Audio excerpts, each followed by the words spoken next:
Je réponds sur Macron, je vais répondre sur le Britannique. Le problème d'Emmanuel Macron, c'est qu'il lance avec toute la propagande télévisuelle et les serviteurs du pouvoir comme vous. Non. Il lance en permanence... Vous n'avez pas le droit de dire ça. Oh bah Monsieur Cohen est connu, c'est un macroniste. Non, il est sur le service public et il passe sa vie, à cirer les pompes de Macron. Il ne cire les pompes de personne. Nicolas Dupont-Aignan, après Éric Zemmour, vous êtes le deuxième à vous payer, si on peut dire, Patrick Cohen.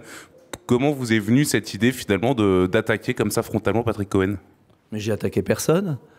Je suis dans une émission et à nouveau, j'assiste à une propagande incroyable qui se déroule sur tous nos écrans depuis maintenant 15 jours.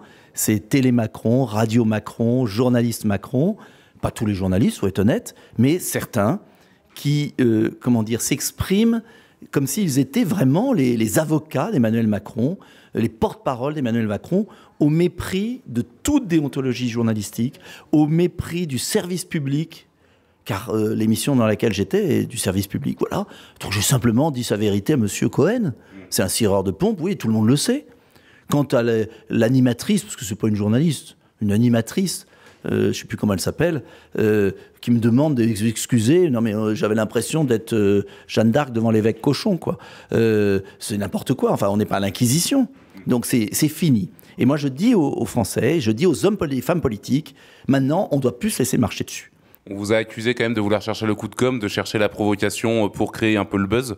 Je réfute totalement. Je peux vous dire que je suis arrivé au contraire content d'être dans cette émission à laquelle d'ailleurs je n'étais pas invité depuis 2 ans. Et je me suis dit, tiens, je vais présenter mon livre.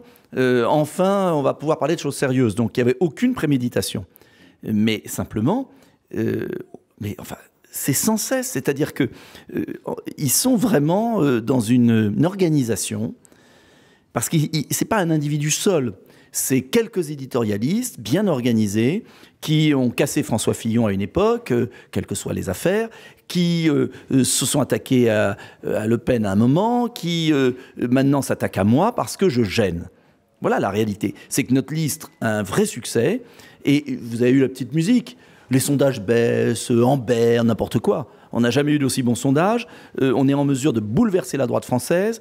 Je revendique l'unité des droites. Ah, ça gêne. Donc il faut m'abattre. Voilà. C'est opération abattre Dupont-Aignan. Eh bien, Dupont-Aignan, il ne va pas cesser à battre.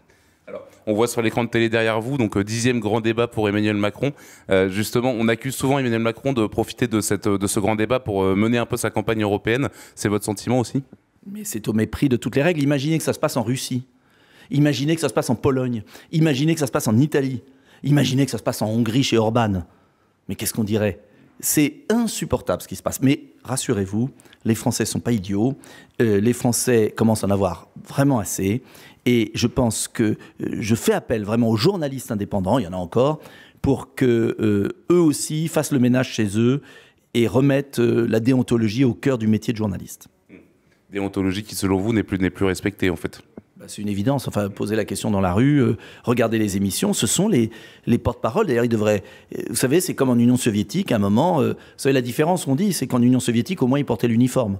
Donc, on savait qu'ils étaient communistes. Voilà.